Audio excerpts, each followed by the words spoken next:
firman Tuhan, Tuhan berikan kepada saya sebuah hati, yaitu untuk mempersiapkan keturunan yang akan memperoleh bangsa-bangsa. Kita baca ayatnya dulu sama-sama. Ayat yang sudah tidak asing di Yesaya 54 ayat 2 sampai 3. Saya ajak Bapak Ibu Saudara untuk membacanya bersama-sama ya. Yesaya 54 ayat 2 sampai 3. 1, 2, 3. Lapangkanlah tempat kemahmu dan bentangkanlah tenda ke tempat kediamanmu. Janganlah menghematnya, panjangkanlah tali-tali kemahmu dan pancangkanlah kokoh-kokoh patokmu. Sebab engkau akan mengembang ke kanan dan ke kiri. Keturunanmu akan memperoleh tempat bangsa-bangsa dan akan mendiami kota-kota sunyi. Ayat ini sudah tidak asing. Kita kalau baca ayat ini kita aminkan, kita simpan untuk diri kita gitu ya. Kita bahkan katakan, sebab aku kan mengembang gitu ya, ke kanan ke kiri, tapi bukan berat badan gitu ya, tapi ngomong pengaruh gitu ya. Nah seringkali saya perhatikan begini, kita lebih mudah untuk percaya bahwa kita akan mengembang ke kanan dan ke kiri. Itu ngomong soal bisnis kita lebih expand, relasi kita semakin bertambah. Tapi kita jarang banget mengaminkan dan mengiyakan dan sengaja mempersiapkan untuk menerima janji Tuhan yang ini. Keturunanmu akan memperoleh bangsa-bangsa dan mendiami kota-kota yang sunyi. Bapak Ibu Saudara, biarkan hari ini firman Tuhan memberikan sebuah visi, sebuah mimpi. Bukan hanya sampai kehidupan kita, tapi sampai kehidupan anak-anak kita, bahkan sampai cucu kita. Seperti yang Pastor Philip pernah ucapkan, buat kami melihat melampaui masa hidup kita. Bukankah itu yang kita bisa wariskan nanti kepada anak-anak kita? Karena itu temanya hari ini bagaimana kita mempersiapkan keturunan yang akan memperoleh bangsa-bangsa. Bapak Ibu Saudara, kata bangsa-bangsa ini sekarang sudah tidak terlalu besar. Bukan hal yang jauh rasanya. Kalau dulu mungkin, kalau saya dari kota kecil gitu ya, mendengar kata bangsa-bangsa itu seperti jauh banget. Saya pergi ke luar negeri itu dapat experience, dapat kasih karunia Tuhan bisa ke luar negeri. Itu pun sudah menikah. Dan saya pikir waktu itu, oh nanti ya kita pengen keturunan kita itu lebih baik lah ya. Paling tidak dimasukkan sekolah yang bagus. Saya tahu di sekolah ini ada program study tour.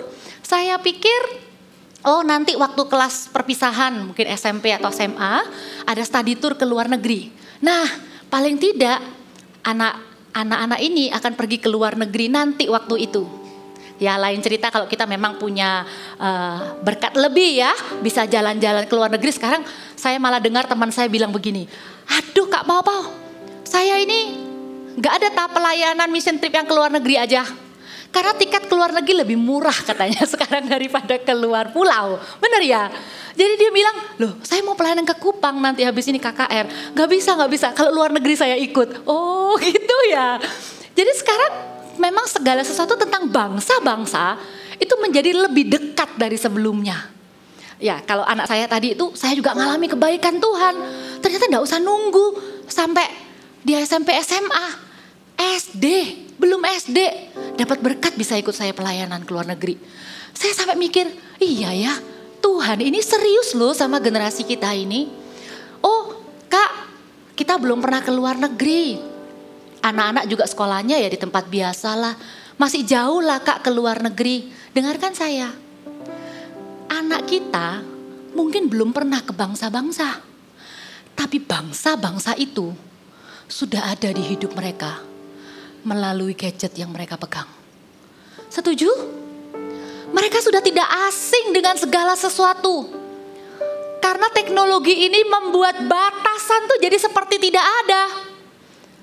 Anak-anak kita tuh sudah tidak asing Bapak Ibu dengan bangsa-bangsa. Kita aja yang masih overwhelmed, masih terpesona.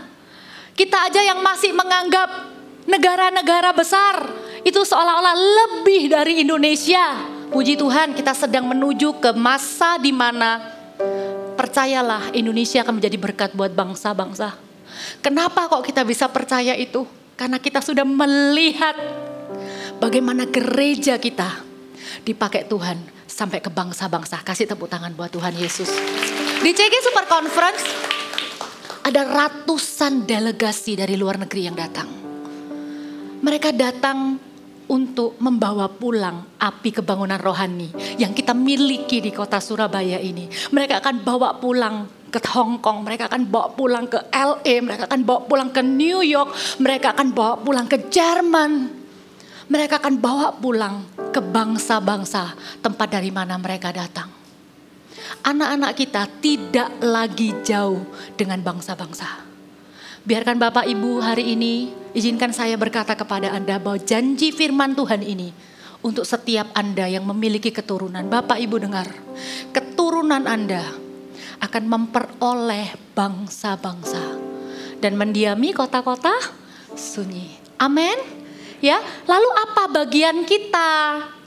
Apa bagian kita untuk mempersiapkan keturunan yang nantinya akan memperoleh bangsa-bangsa? Bukan hanya berkat dari bangsa-bangsa akan beralih ke tangan anak-anak Tuhan. Bukan hanya mereka menjadi berhasil punya koneksi dengan orang-orang luar. Tapi mereka tidak akan dapat pengaruh buruk dari bangsa-bangsa. Tapi justru mereka akan menang. They will conquer the nations. Mereka akan menang. Anda tahu sekarang yang ada di bangsa-bangsa itu apa? Selain kemajuannya yang ada, kebobrokan moralnya juga semakin besar. Mereka tidak akan kalah dengan pengaruh bangsa-bangsa. Mereka, anak-anak kita, akan memenangkan bangsa-bangsa. Mereka bukan hanya cuman sekedar sebuah pencapaian, berhasil kuliah ke luar negeri, keren. Teman-temannya ditanyai kuliah di mana, dia ngomong Amerika, dia ngomong Eropa. Dia bukan hanya akan bangga karena sekolah di sana, tapi anak-anak kita yang kita kirim ke sana, mereka akan punya visi. Buat apa? Mereka pinter sekolah di sana, tapi moralnya malah tambah hancur. Pulang cuma tinggal menghancurkan apa yang orang tua bangun. Tapi mereka ada di sana untuk memenangkan bangsa-bangsa. Untuk memperolehnya, untuk mempersembahkannya bagi Kristus. Amin. Dan saya percaya itu bukan sesuatu yang muluk. Karena itulah alasan gereja kita membangun gereja di mana-mana, termasuk sampai yang ada di luar negeri. Supaya ketika anak-anak kita pergi ke sana, ada rumah rohani yang bukan hanya akan menjaga mereka selama mereka ada di sana, tapi juga memberikan visi untuk kehidupan mereka. Amin. Ya, ayo kita lakukan bagian kita.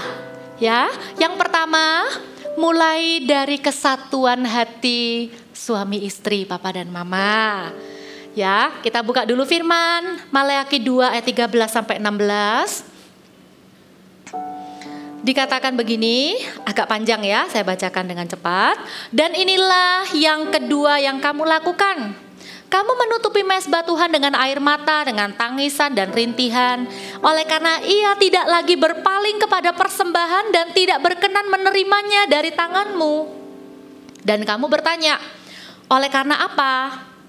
Oleh sebab Tuhan telah menjadi saksi antara engkau dan istri masa mudamu yang kepadanya engkau telah tidak setia, padahal dia teman sekutumu dan istri seperjanjianmu. Bukankah Allah yang esa menjadikan mereka daging dan roh? Dan apakah yang dikehendaki dari kesatuan itu? Keturunan ilahi. Jadi jagalah dirimu dan janganlah orang tidak setia terhadap istri dari masa mudanya.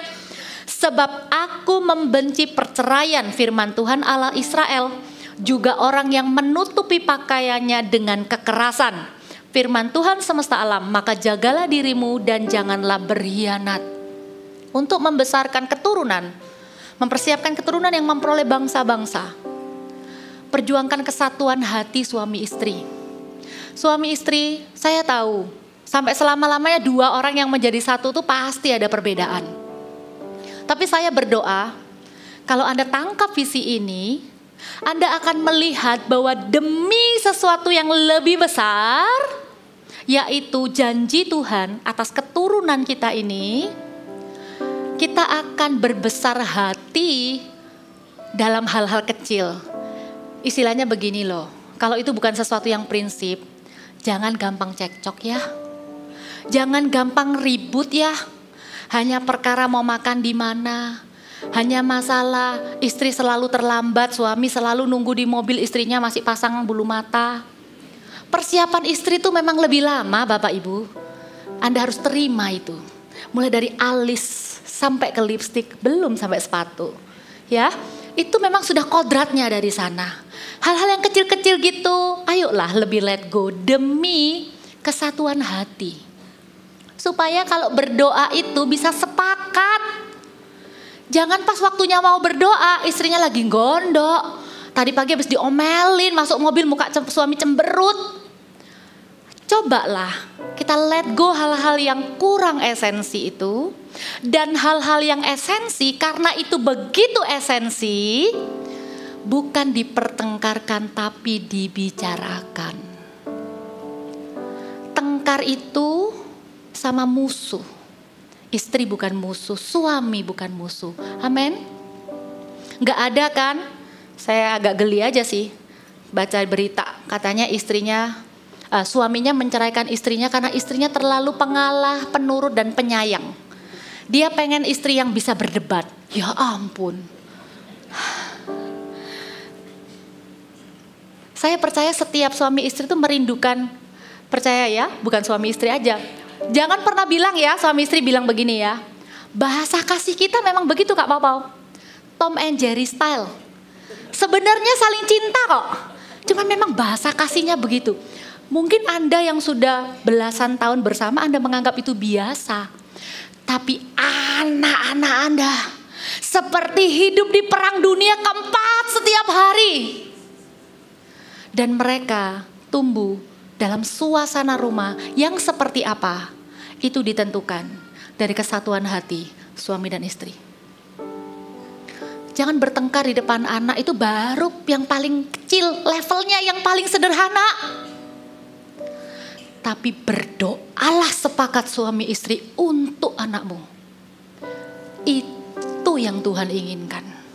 Apa yang dikehendaki dari kesatuan itu? Keturunan ilahi. Apa yang dikehendaki dari papa dan mama yang berdoa bersama? Keturunan yang akan memperoleh bangsa-bangsa.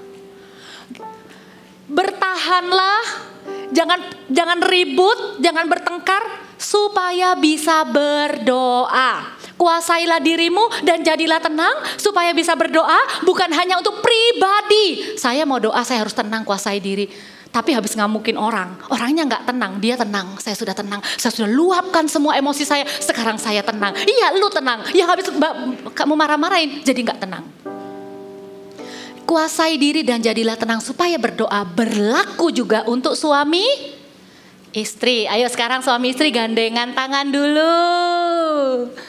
Yang tadi di jalan habis ribut, istrinya mau gandeng diginiin. Nah sekarang sama pendeta di gereja suruh gandeng tangan. Ya, sering-seringlah gandeng tangan. Dengar firman ini, sepanjang dengar firman ini asal tidak ada yang gatel di kepala atau di pipi, gandeng aja tangannya terus. Supaya di rumah Tuhan ini ada kesatuan yang Anda akan terus bawa pulang. Ayo saya mau lihat ada gandengan dulu. Udah, nanti aja kecuali kalau mau pergi atau apa baru dilepas. Ya, jangan digandeng kalau cuma waktu mau pergi belanja. Supaya nggak belanja katanya, digandeng terus. Nggak. Ayo digandeng, di rumah Tuhan digandeng. Kalau di rumah Tuhan gandeng, nanti di rumah bisa terbiasa gandeng untuk berdoa. Kita ini memang besar dengan pemikiran begini, kerohanian itu kan sendiri-sendiri. Suami kadang mau pimpin doa itu banyak tuduhan. Saya juga masih kurang. Jangan, iblis itu jahat, Tuhan itu baik. Paling benih doa yang selalu diambil oleh iblis itu adalah doa sepakat suami istri. Makanya dibuat suami istri itu kerohaniannya sendiri-sendirilah. Gengsi lah mau doa sama istri, apalagi mau doain anak. Saya doa ya Bapak Ibu Saudara, untuk anak jangan gengsi. Gandeng tangan pasangan Anda. Bahkan untuk supaya Anda bisa berdoa bersama, Tuhan itu pasang badan. Tuhan tuh bela para istri loh. Para istri kita ini dicinta Tuhan loh. Sampai Tuhan tuh bilang begini ya. Demikian juga hai kamu suami-suami, 1 Petrus 3 ayat 7. Hiduplah bijaksana dengan istrimu sebagai kaum yang lebih lemah. Kadang-kadang ya, kadang-kadang istri lebih kuat ya. Hormatilah mereka sebagai teman pewaris kasih karunia yaitu kehidupan. Perhatikan, supaya doamu jangan terhalang. Doa untuk apapun butuh istri yang mengaminkan. Tapi bukan cuman suami aja ya, istri juga sama. Firman Tuhan bilang begini, 1 Petrus 3 ayat 1. Demikian juga kamu hai istri-istri, tunduklah kepada suamimu. Perhatikan, supaya jika ada di antara mereka yang tidak taat kepada firman, mereka juga, ini loh, Tuhan itu paling kenal kita. Tanpa perkataan dimenangkan oleh kelakuan istrinya. Istri-istri mau menangkan hati suami, mau memenangkan suami menjadi lebih sabar, lebih baik, lebih taat sama firman, lebih sayang keluarga. Bukan dengan perkataan kita, tapi dengan kelakuan kita yang tunduk dan mengasihi. Amin. Ya, mulai dari suami istri itu dulu.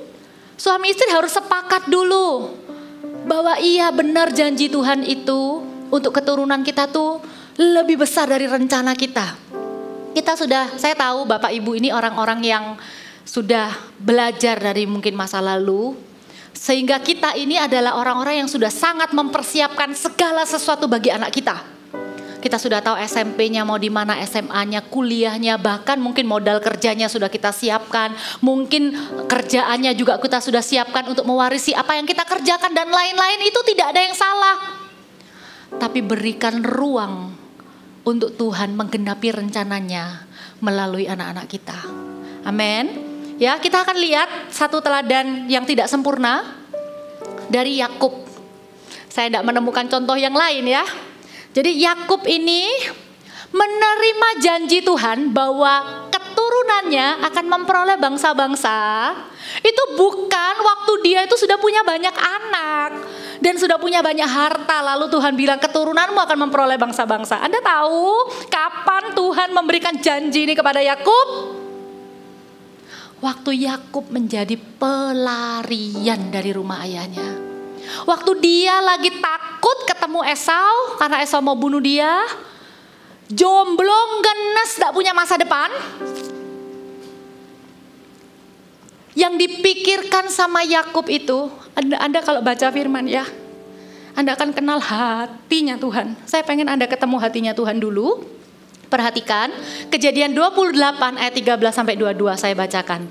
Berdirilah Tuhan di sampingnya dan berfirman, Akulah Tuhan, Allah Abraham nenekmu dan Allah Ishak. Tanah tempat kau berbaring ini akan kuberikan kepadamu dan kepada keturunanmu. Keturunanmu akan menjadi seperti debu tanah banyaknya, dan engkau akan mengembang ke kanan, ke sebelah timur, barat, utara, dan selatan.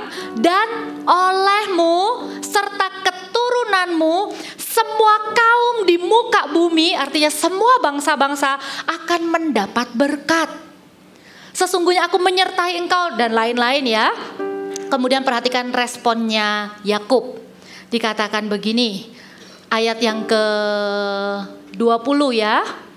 Lalu bernasarlah Yakub, jika Allah akan menyertai dan melindungi aku di jalan yang kutempuh ini. Perhatikan dia minta apa?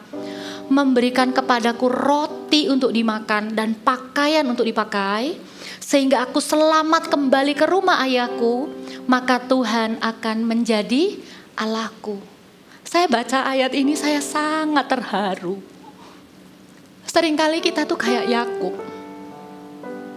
Kalau kita anak muda, kita pikir kita ini cuman butuh jadi orang sukses. Atau kalau kita ini keluarga yang punya anak-anak, kita ini cuman kepengen anak kita ini jadi orang sukses. Yakub ini cuma minta roti dan pakaian. Yakub ini cuma minta apa yang jadi kebutuhannya. Tapi Tuhan itu menjanjikan sesuatu yang besar sampai kepada keturunannya. Olehmu dan keturunanmu, semua kaum di muka bumi akan mendapat berkat. Kita yang sudah tahu cerita ini, kita bisa tahu, oh iya benar. Kan Yusuf waktu jadi penguasa Mesir, Yusuf kan memberi makan semua bangsa-bangsa. Tapi waktu ini, Yakub hanyalah seorang yang sederhana, yang menerima janji Tuhan. Saya pengen hari ini Anda tidak melihat kepada keadaan Anda sendiri, entah Anda single atau Anda sudah punya keluarga, tapi Anda merasa Anda ini hanya keluarga yang biasa-biasa. Bukan yang punya relasi bisnis ke luar negeri dan lain-lain. Atau bahkan Anda yang sudah punya relasi bisnis dengan lain-lain. Tidak otomatis anak Anda akan jadi berkat buat bangsa-bangsa. Kecuali Anda menerima janji Tuhan ini. Seperti Yakub menerima janji Tuhan. Paling tidak kita bisa belajar dari apa yang Yakub lakukan ya. Bagaimana mendidik anak dengan sebuah pemikiran, oke? Bahwa anak ini akan dipakai Tuhan sampai ke bangsa-bangsa.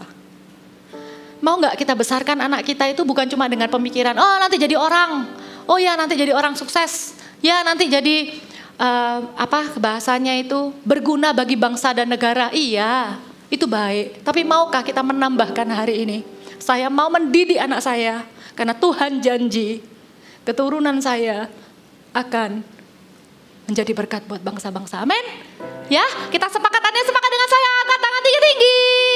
Yes. Kita lihat sekarang PR kita apa ya. Yang pertama adalah begini. Ajari anak bermimpi besar dan mulia. Jangan ketawai mimpinya mereka. Tapi jangan hanya berhenti sampai mimpi yang besar. Tapi pastikan di dalam mimpi itu ada sesuatu yang mulia. Apapun profesi yang mereka impikan, kita mau tambahkan pekerjaan Tuhan. Kita mau tambahkan tujuan ilahi di dalamnya. Saya senang gereja kita itu memberi visi itu sangat besar. Jadi kalau misalnya kita tanya anak-anak gitu, kamu mau jadi apa? Mau jadi arsitek, berhasil, mau bangun rumah dan bangun rumah Tuhan. Jadi ada gitu. Nah, yang pertama itu membuat mereka punya visi besar. Semua orang yang tidak kenal Tuhan bisa punya visi besar. Bahkan jauh lebih besar kadang. Tapi yang mereka tidak punya adalah visi yang mulia. Jadi ajari anak kita itu punya visi yang bukan cuman besar, tapi mulia. Caranya begini, kita tanya, kamu mau jadi apa nanti kalau besar? Mau jadi chef? Oh ya, bercanda gitu ya. Ya nanti masakin kakak ya, kakak mau nanti makan masakanmu. Kamu mau muliakan Tuhan dengan cara apa? Dia mikir. Kamu mau melayani Tuhan? Jadi chef gimana? Kalau sampai gak ada relasinya gitu. Apa ya? Kadang mereka bisa bilang, ya kasih makan orang miskin. Jangan dipadamkan. Disimpan dalam hati, didukung. Kadang-kadang mereka kalau sudah gak nemu relasinya itu paling-paling ya bilang, ya aku bisa jadi chef sama terus jadi CGL. Ya puji Tuhan. Satu jadi penyiapkan makanan jasmani, satunya menyiapkan makanan rohani. Dua-duanya besar dan mulia. Tapi kalaupun memang ada relasinya, saya sangat percaya mimpi itu Tuhan taruh dari anak-anak tuh sejak kecil. Saya pernah cerita enggak ya? Saya tuh citanya tuh macam-macam. Pernah pengen jadi tentara, salah lihat film ya. Pengen jadi guru, soalnya suka ngatur-ngatur gitu ya. Cita-citanya tuh kok ditanya itu berubah-berubah. Tapi saya masih ingat. Saya tuh pernah gambar rumah. Lalu saya itu bikin kamar-kamar di dekor-dekor. Yang ini kamarnya Hello Kitty, yang ini gambarnya ini. Saya itu pernah punya mimpi mau menyelamatkan anak-anak kecil tuh dari suster jahat. Karena waktu itu saya tahu kalau di kota besar itu orang tua tuh papa mama tuh dua-dua kerja. Jadi kalau mereka ditinggal sama susternya tuh susternya jahat tuh kasihan anak-anaknya. Jadi saya tuh mau buat rumah untuk anak-anak melindungi mereka dari suster jahat. Lah ya namanya juga anak dari kota kecil ya. Saya nggak tahu itu namanya daycare. Kan nggak tahu. Tapi intinya begitu. Itu sudah lama. Aduh itu gambar nggak penting. Bener, bahkan gambarnya aja saya sudah gak ingat. Siapa yang ingatkan saya sama itu? Tuhan. Tuhan yang ingatkan. Pau ingat gak kamu pernah gambar itu? Kamu mau selamatkan anak-anak tuh dari suster jahat. Lihat sekarang. Kamu bukan selamatkan mereka dari suster jahat. Kamu selamatkan mereka dari si jahat. Dengan apa yang saya kerjakan saat ini. Saya gembala anak Bapak Ibu Saudara. Kalau di luar namanya ketua sekolah minggu. Tapi kalau di gereja kita namanya gereja anak. I am your children's pastor. Dimulai dari sebuah mimpi sederhana yang Tuhan sertai dan urapi. Amin. Jangan sepelekan mimpi anak-anak Anda itu. Jangan pernah bilang begini. Mimpi apa mimpimu itu, seperti Yakub ya ngomong sama Yusuf. Ya udah nggak apa-apa, kayak aduh mama nggak punya uang loh, kamu nek mau jadi dokter. Ya wes, kamu belajar loh yang rajin. Doa nanti kamu dapat beasiswa. Paling tidak jangan dipadamkan mimpinya. Don't say that their dream is impossible. Because with God nothing is impossible. Jangan pernah bilang sama anak kita bahwa mimpinya mereka itu mustahil. Karena mereka punya Allah yang bagi dia dan bagi orang yang percaya kepadanya tidak ada yang mustahil. Jangan bilang keluarga kita turun-temurun semuanya cotoko. Tidak ada yang jadi dokter. Jangan padamkan mimpi anak-anak Anda. Ada di sana dan dukunglah mereka. Wah, kalau mereka masih kecil ya, mimpinya banyak. Nikmati masa-masa itu. Paling tidak sampai 12 tahun. Karena setelah itu, anak-anak itu akan bilang, "Kak tahu mah, bingung. Puji Tuhan ada AOG Finding Major. Kalau anak Anda mau kuliah SMA, suruh ikut Finding Major. Dikenalkan dulu dengan semua bidang-bidang yang ada. Dunia kita sudah beda dengan dunia mereka. Jangan batasi mimpi mereka. Yakub itu lakukan begini. Waktu Yusuf menceritakan mimpinya, maka iri hati saudara-saudaranya. Karena saudara-saudaranya itu bukan orang tuanya. Teman-temannya itu ngolok-ngolok. Tapi perhatikan, tetapi ayahnya menyimpan hal itu dalam hatinya. Apakah Anda menyimpan di hati Anda mimpi yang besar dan mulia untuk anak-anak Anda? Amin. Ya. Dan kalau kita tahu mereka ini benar-benar akan dipakai sampai ke bangsa-bangsa, dorong mereka belajar bahasa ya. Dorong mereka belajar bahasa.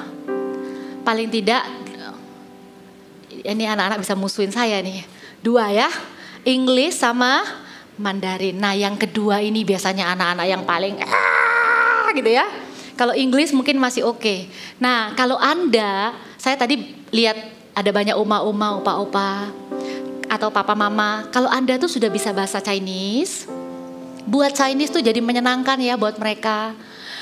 Mulai pakai bahasa sederhana, lai gitu ya, atau ini makan, Pak opa oma, Anda bisa loh ikut mempersiapkan anak-anak ini menjadi berkat dengan bangsa-bangsa. Dengan cara apa? Seperti anak saya itu dengan grandmanya tuh tidak bisa Inggris, tapi grandmanya itu kayak mau belajar gitu loh. Jadi apa ini? Ini Inggrisnya apa? Jadi bukan yang lalu tiba-tiba mentertawakan atau ngomong apa mak gak ngerti nyoh. Jangan gitu. Emaknya juga harus punya visi cucunya sampai bangsa-bangsa. Apa sih? Dia ngomong Inggris, balas Mandarin. Terus kita bilang ini loh artinya ini, ketemu di tengah pakai bahasa Indonesia. Ya, jangan lupa mereka juga tetap harus bisa bahasa Indonesia. Karena bangsa Indonesia akan dipakai Tuhan besar sampai ke bangsa-bangsa.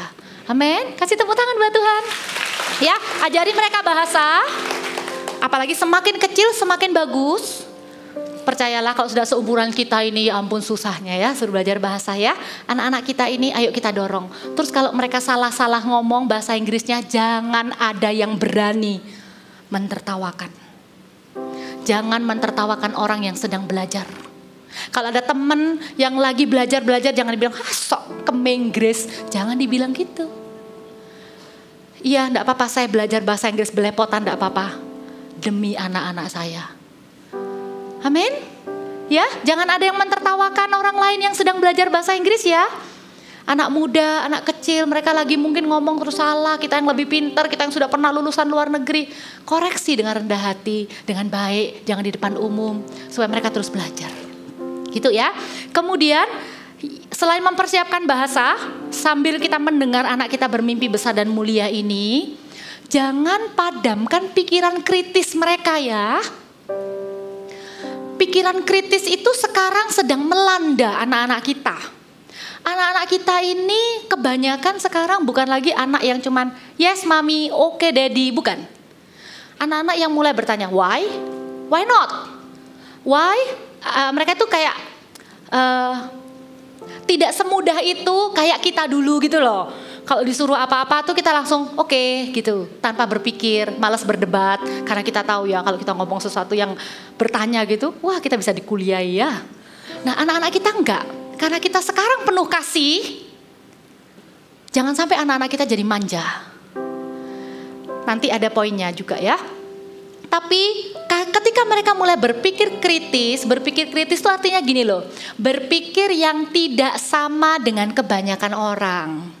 Mereka mempertanyakan, kenapa kok harus kasih persembahan ke gereja? Mereka bilang, loh kenapa kok kasih perpuluhan? Dipaksa mama. Zaman dulu enggak ada yang ngomong gitu. Makanya nanti tahun depan Pastor Philip akan khotbah tentang keuangan tuh anak-anak kita. Untuk ngasih mereka fondasi tentang keuangan. Mereka adalah orang-orang yang kritis. Mereka akan tanya, kenapa? Aku bisa dengan cara ini, kenapa kok papa mama minta aku pakai cara ini? Jangan pernah kita bilang begini, karena kita malas menjelaskan, karena kita tidak mau belajar, karena kita tidak mau terbuka, kita cuma bilang gini, tidak mau tahu, pokoknya nurut. Peraturan 1, papa mama selalu benar. Peraturan kedua, kalau papa mama salah, lihat lagi peraturan nomor 1. Ya, kalau kita besarkan anak dengan cara seperti itu, anak kita tidak akan jadi orang yang membawa perubahan. Firman Tuhan bilang anak-anak kita itu akan memperoleh bangsa-bangsa dan, perhatikan ayat selanjutnya, mendiami kota-kota sunyi. Artinya tempat-tempat di mana tidak ada orang yang berani mendudukinya. Tempat-tempat yang tidak diminati banyak orang. Tempat-tempat yang tidak populer. Tempat-tempat yang tidak mainstream. Bisnis-bisnis yang tidak mainstream. Itu anak-anak kita yang akan jadi inovator-inovatornya. I cannot wait. Itu semua dimulai dari kebesaran hati kita untuk mendengarkan pendapat mereka. Kalau mereka bertanya, kita jelaskan jangan tersinggung. Kalau anak-anak bertanya dan punya pikiran kritis, jangan langsung dianggap atau dilabel tidak nurut atau memberontak. Watch out parents, perhatikan Bapak Ibu Saudara. Kita ini sedang mempersiapkan generasi yang akan memperoleh bangsa-bangsa dan mendiami kota-kota sunyi. Amin. Ya, yang kedua adalah ajarkan iman dalam hidup sehari-hari. Ini sederhana. Papa mama, ada ayat yang kekal untuk kita sebagai orang tua ya. Ulangan 6 ayat 7-9 dikatakan, haruslah engkau mengajarkannya berulang-ulang kepada anak-anakmu dan membicarakannya apabila engkau duduk di rumahmu, apabila engkau sedang dalam perjalanan, apabila engkau sedang berbaring, dan apabila engkau bangun. haruslah juga engkau mengikatkannya sebagai tanda pada tanganmu, dan haruslah itu menjadi lambang di dahimu, dan haruslah engkau menuliskannya pada tiang pintu rumahmu dan pada pintu gerbangmu. Perhatikan, ini tuh bukan cuma kata-kata kiasan. Ini ngomong 3 level parenting. Kalau kita mau mempersiapkan anak kita memperoleh bangsa-bangsa, maka iman tidak boleh hanya sekedar teori bagi mereka. Level pertama, iman itu diajarkan. Ini adalah kalau anak-anak kita itu masih usia 0 sampai sekitar 8 tahun, 9 tahun ya. Kita bisa mengajarkannya. Dan itu memang prinsipnya berulang. Siapa yang kalau ngajarin anaknya nurut 1 kali, terus kemudian lupa lagi tidak melakukannya sampai kita capek harus mengulang-ulang. Benar? Sudah mami bilangin, dirapikan. Besoknya berantakan lagi. Besok dibilangin lagi, ayo rapikan. Gitu ya. Ada ibu-ibu yang lagi Noel anaknya yang sudah besar. Namanya anak tetap anak ya. Berulang-ulang, memang ya sudah firman Tuhan bilang begitu. Tapi level kedua dari parenting itu bukan cuman mengajarkan, tapi membicarakan. Bapak Ibu, saya mau mengenalkan satu buku. Ya, saya nggak bawa. Anda bisa cari di pustaka. Namanya buku Before 30 Kids Discipleship. Itu bukan hanya buku panduan saat teduh, tapi itu bisa jadi buku pemuritan orang tua dan anak. Bicarakan tentang bagaimana membuat pilihan, bagaimana menjaga hati. Ada yang dimusuhi, Yusuf dimusuhi temannya, bla bla bla, saudaranya. Kemudian ada tentang pergaulan sehat, ada tentang Tuhan menciptakan Adam dan Hawa untuk membentengi mereka dari LGBTQ. Nah, itu di usia pre-teens 9 sampai 12, karena 13 ya itu mereka mulai jadi teens. Itu enggak bisa lagi cuma diajarkan, tapi dibicarakan, diajak bicara. Jadi kerjasama yuk dengan kami. Kami ini sangat serius dengan generasi pre-teens. Mereka ini pikirannya benar-benar beyond our imagination. Menggembalakan anak 15 tahun yang lalu, 10 tahun yang lalu dengan menggembalakan anak sekarang ini sudah beda. Papa mama enggak boleh absen ya untuk ngobrol dengan mereka. Mereka harus dengar tips memilih pasangan itu bukan dari drama Korea, tapi dari papa dan mama. Mereka harus diingatkan jaga hidup, jaga kekudusan, lindungi private area dan lain-lain. Dibicarakan.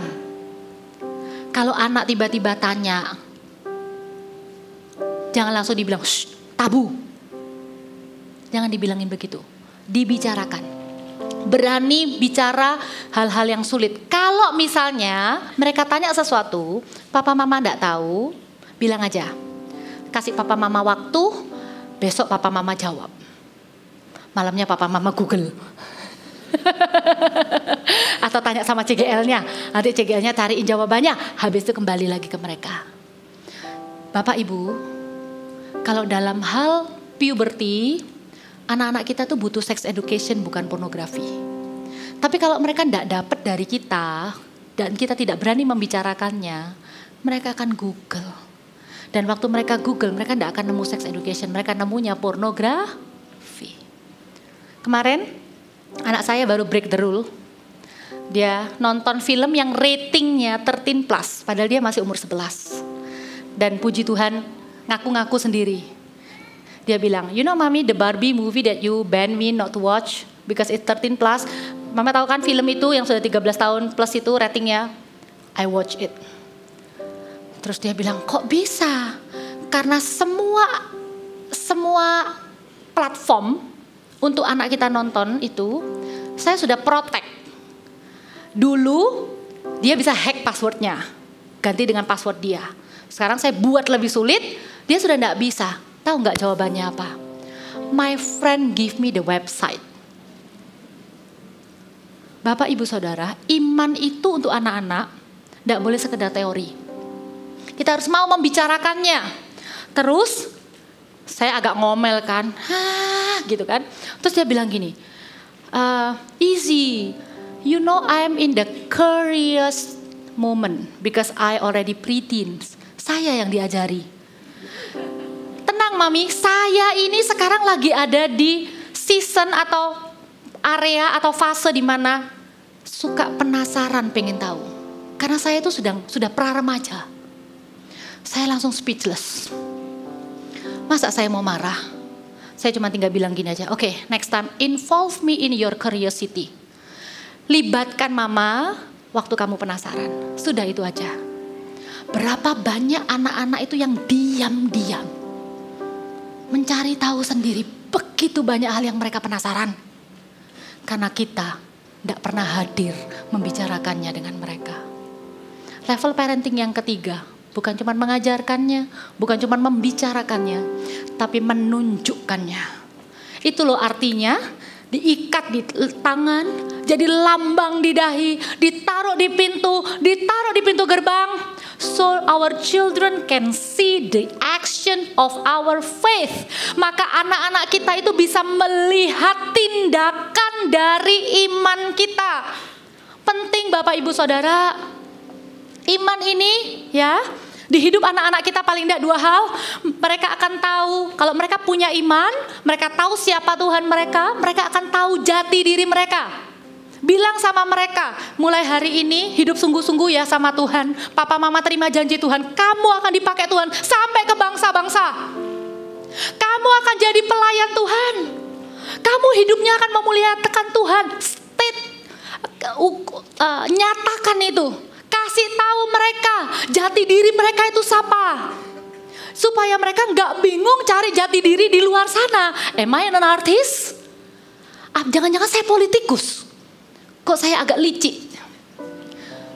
Mau jadi apapun mereka, bilang sama mereka, kamu hamba Tuhan, kamu anak Tuhan. Imannya mereka itu personal.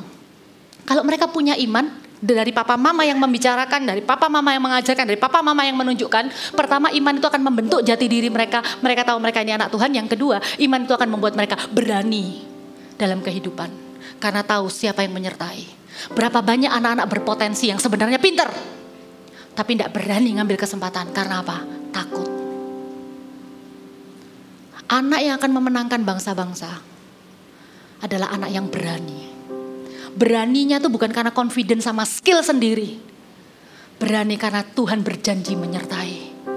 Yusuf begitu, Bapak Ibu Saudara.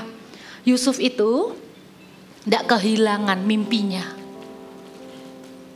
Ditaruh di rumah Potifar, dia tetap lakukan yang terbaik. Difitnah pun dia juga tidak hancur. Di penjara pun dia jadi kepercayaan kepala penjara. Dihianati temannya pun dia juga tidak jadi pahit. Kenapa? Karena ada mimpi besar yang Tuhan pernah kasih waktu dia muda, waktu dia kecil. Mimpi itu yang membuat dia bertahan. Imannya itu yang membuat dia bertahan. Sedikit gambaran, kenapa kok Tuhan berani jadikan Yusuf penguasa Mesir, padahal Yusuf dibuang sama saudara-saudaranya? Karena Tuhan tahu Yusuf sudah mengampuni. Bahkan sebelum saudaranya bersujud. Karena kalau gambling, bukannya akan memelihara hidup bangsa-bangsa, tapi akan jadi pembunuh atau pembasmi bangsa-bangsa. Gambling kan? Ternyata enggak. Tuhan tahu Yusuf enggak pernah membenci atau ingin membalas dendam. Dari mana itu? Simple. Karena Yusuf kecil, lihat papanya baikan sama Esau, kokonya. Bagaimana mereka berpeluk-pelukan, berdamai. Itu terjadi di depan mata Yusuf waktu Yusuf kecil.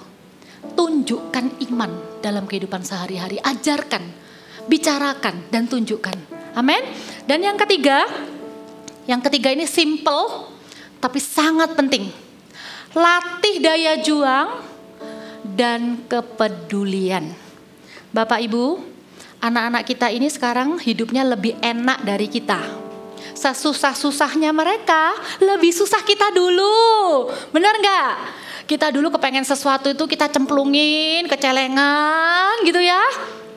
Sekarang anak kita kalau ingin sesuatu, kadangkala kita ini yang karena dulu susah, kita ini kepengen anak kita ini tidak susah. Tidak salah.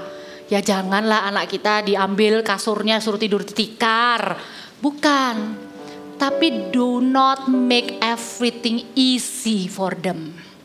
Jangan buat segala sesuatu itu sulit untuk mereka. Saya kasih tahu ya, anak-anak kalau ada kalian di sini tutup telinga. Generasi mereka ini tidak sabaran, tidak menghargai proses. Maunya instan, maunya cepat, maunya gampang. Dikasih pressure sedikit, ngomongnya I am stress. My mental health not okay. Pembicaraan mereka dengan temannya itu kayak gitu. Ayo, kita bukan mau membenci mereka, tapi kita tidak mau memanjakan mereka. Kasih dan disiplin harus berjalan bersama-sama. Jangan terlalu overprotective. Kalau anak terlambat kumpulkan tugas karena dia memang salah, jangan kita yang maju, Miss. Kemarin itu sorry ya Miss, tugasnya si Anton ini ketinggalan karena begini. Jangan mamanya yang ngomong. Biarin anaknya yang ngomong sama gurunya. Kalau dapat konsekuensi dari gurunya, jangan mamanya yang gak terima. Sekarang itu susah katanya jadi guru. Karena gak bisa didik anak. Tapi kita tentu tahu ya batas-batasnya ya. Intinya jangan manjakan. Latih daya juang mereka, amin. Ya. Dan kepedulian. Nah ini ya, saya tutup dengan poin ini.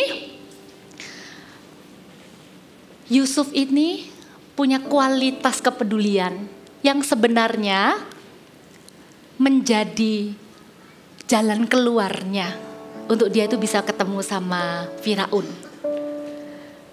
Yaitu waktu di Kejadian 40 ayat 6 sampai 8 dikatakan, ketika pada waktu pagi Yusuf datang kepada mereka sesama rekan penjara. Perhatikan, segera dilihatnya bahwa mereka bersusah hati.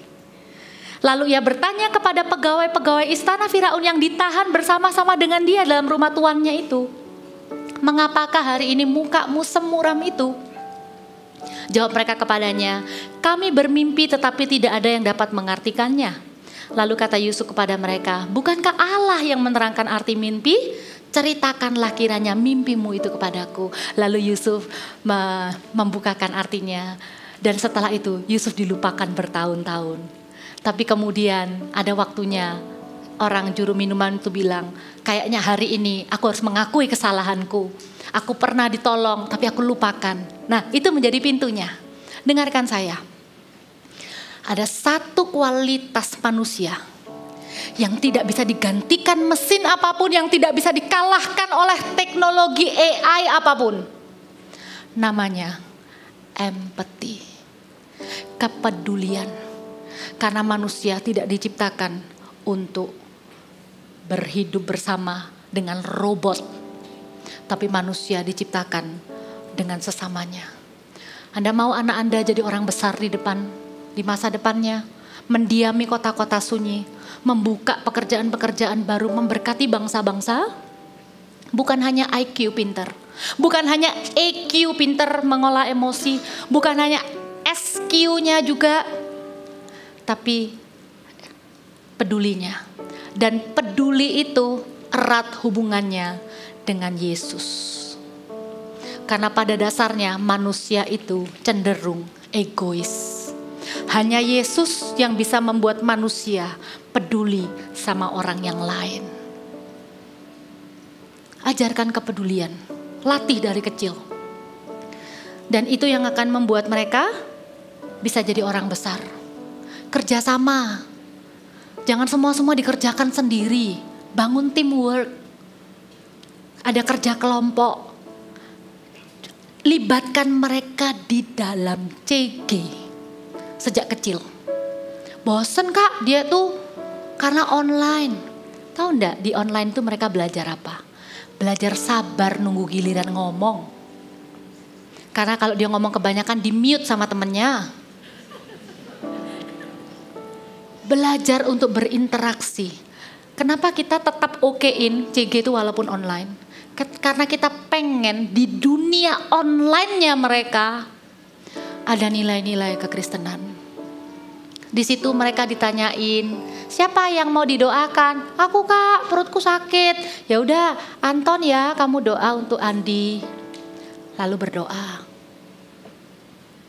Dari kecil, bahkan dari usia all stars, disiplinkan anak untuk ikut CG. Kadang online, kadang ada onsite. Diperjuangkan, dibelani. Kenapa? Karena kepedulian itu tidak bisa didapat dari apapun selain hubungan pribadinya dengan Tuhan. Dia bisa care dengan temannya. Amin. Ya, Anda siap? Oke. Dan bersyukur ya, kita ada di gereja yang punya visi sampai bangsa-bangsa. Saya berdoa kita pulang dengan pengurapan itu. Ambil pengurapan Tuhan untuk gereja kita ini. Kita bawa pulang sebagai papa dan mama. Kita bawa untuk anak-anak kita. Anak-anak kita yang masih buat berantakan itu. Buat rumah berantakan, yang masih kita suka teriakin untuk bangun, untuk rajin, untuk ini. Mulai lihat mereka dengan mata Tuhan. Mereka ini akan dipakai Tuhan. Kami sudah mulai melibatkan anak-anak dalam pelayanan. Paling tidak, bangga banget.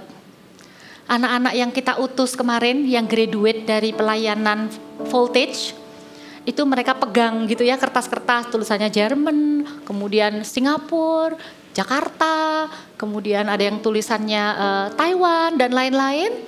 Itu mereka adalah orang-orang yang satu nih usher, yang ini nih soundman, yang ini nih orang kom, si Joy ya.